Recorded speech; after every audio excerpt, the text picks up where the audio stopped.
I felt thin as death. I've been living on an endless supply of week-old donuts. They were fuel for this crazy furnace inside my head. I couldn't remember when I had last seen the sun. I was on a permanent graveyard shift. When the darkness fell, New York City became something else, any old Sinatra song notwithstanding. Bad things happened in the night, on the streets of that other city, Noir York City. I was in an all-night diner, downing cup after cup of coffee that tasted like engine oil, when a new message from BB got me back on the killer track. What the hell happened at Roscoe Street? Maxie, I'm going out on a limb here. We need to talk this through, come up with a plan. 2:30 a.m., the Choir Communications Garage. The more I thought about Alex's murder and the frame-up, the more it felt like an inside job. I should have seen it coming. BB had sold me out, and now he wanted to finish what he'd started. The garage was dead. BB showed up in his tailor-made suit, gold watch, and cufflinks to match, all way beyond a cop's pay. Maxie. Oozing suave charm, he was guilty as hell. What the hell does BB stand for anyway? Backstabbing Bastard? Come on, don't be like that. Have a cigar. I don't smoke. Maxie, you have no idea how big this is. It's huge. You have no idea. I think I do. You're a bribe-taking bent cop who sold out his partner. Those mobsters in the subway were a dead giveaway. Hard to miss. Bet it was exactly like this with Alex. Up close and personal. You can't win this one, Max. No, but I can make damn sure none of you do either. BB turned out to be another cardboard cutout bad guy.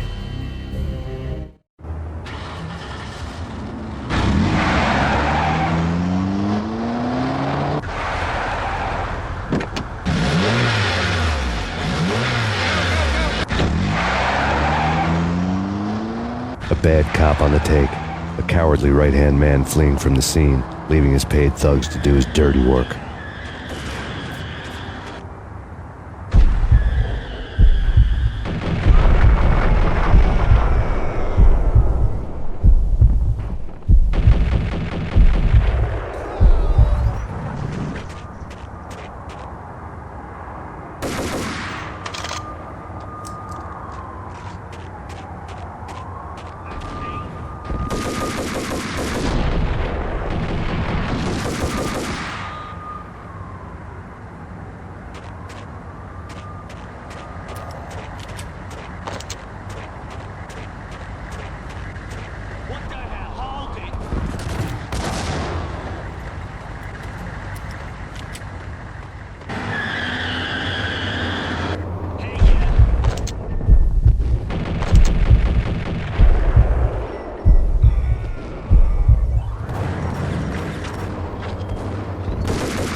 reports of a fire at the Punchinello Manor in Westchester.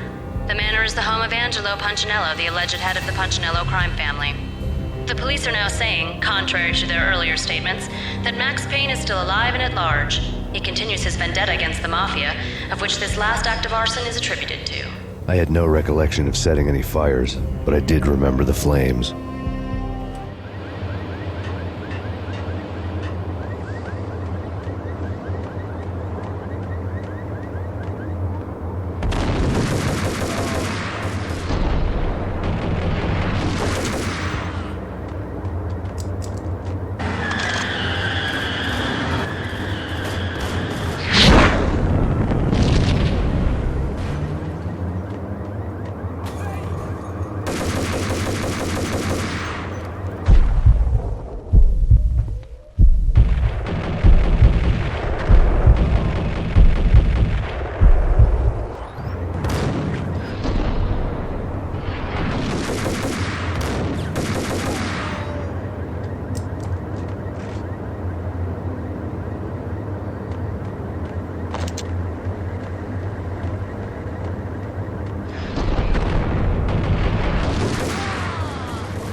To see the inevitable, refuse to do the smart thing.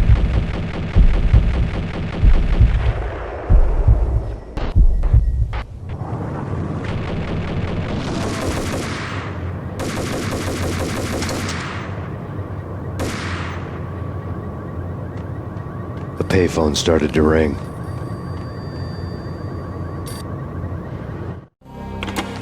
Yeah. Max Payne? Whatever does it for you. This is Alfred Woden. I can give you the name of your enemy. Come to the Asgard building presently. We are expecting you.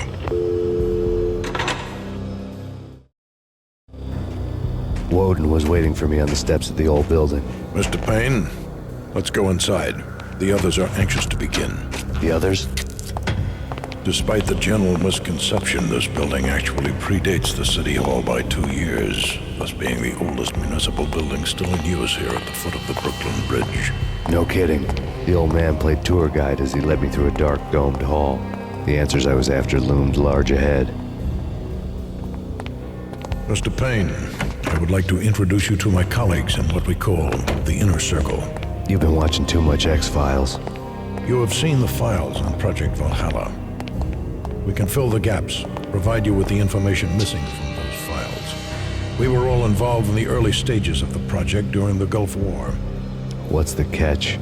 We would very much like to blow this thing wide open, but our hands are tied.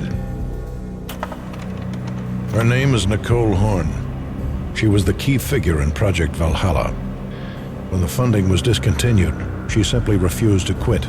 She knew exactly what she had in her hands. Nicole Horn is the president of Acer Corporation. She has more than half the city in her pocket. This must be kept under wraps. If you try to go public with this, we will deny any knowledge.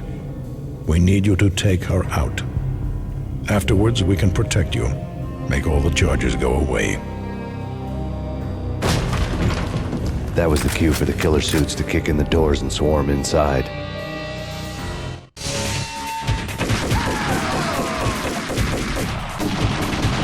It was an impressive floor show, but I decided to leave early anyway. It was only a one-story fall. Lucky me.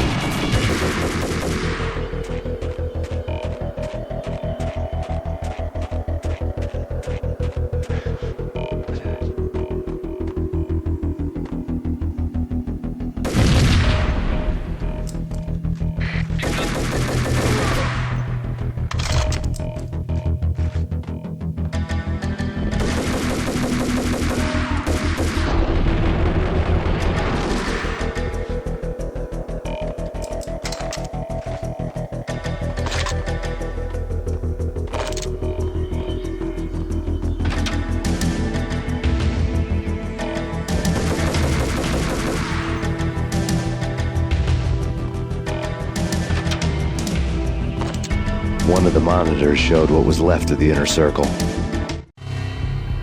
On screen, the so-called corpse of Alfred Woden stood up, miraculously waking from his dirt nap, looking smug among his dead pals. In the land of the blind, the one-eyed man is king. I didn't know how he'd pulled it off, but it was a pretty slick way to get out of all his promises. Most of what he had said fit too well to be a load of crap.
What is your answer to those saying that he's actually providing a service long overdue to the city?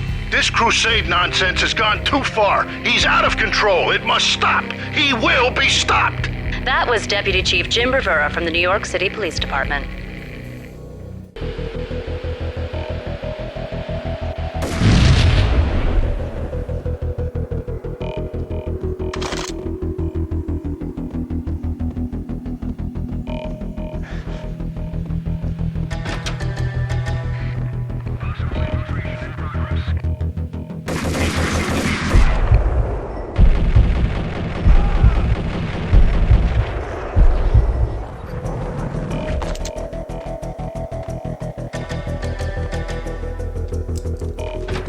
Videotape lay on the desk.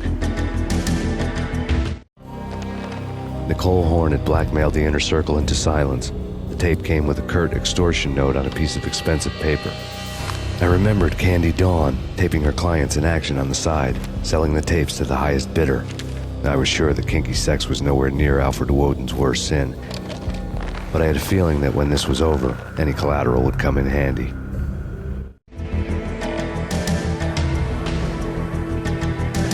Woden had left me a present. Woden had taken care of my mission preps with military precision. The critical areas in the Acer Corporation headquarters blueprints were circled in red.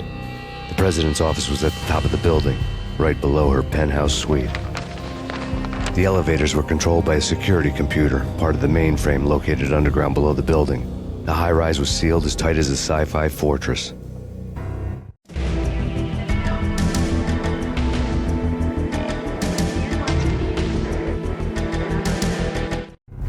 Nothing seems to stop Acer Corporation's phenomenal victory march. Incredibly, the stocks are still rocketing.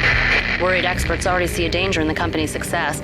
Some have gone as far as to say that Acer Corporation is about to become an even bigger monopoly than Microsoft ever was.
I had dreamed of revenge. Those dreams were always nightmares, of coming close and then failing.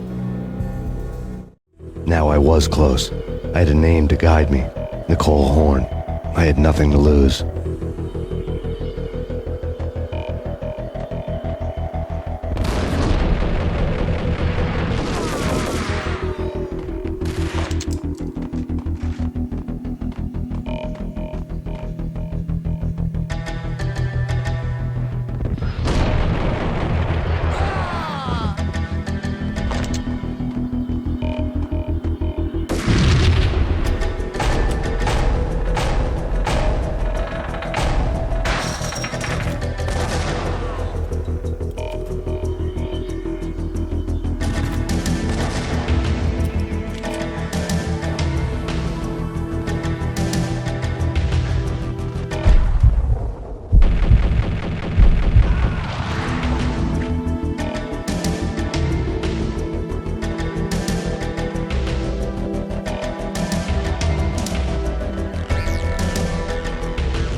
CIA, FBI. You've seen one, you've seen them all. Sure, good for a practice run.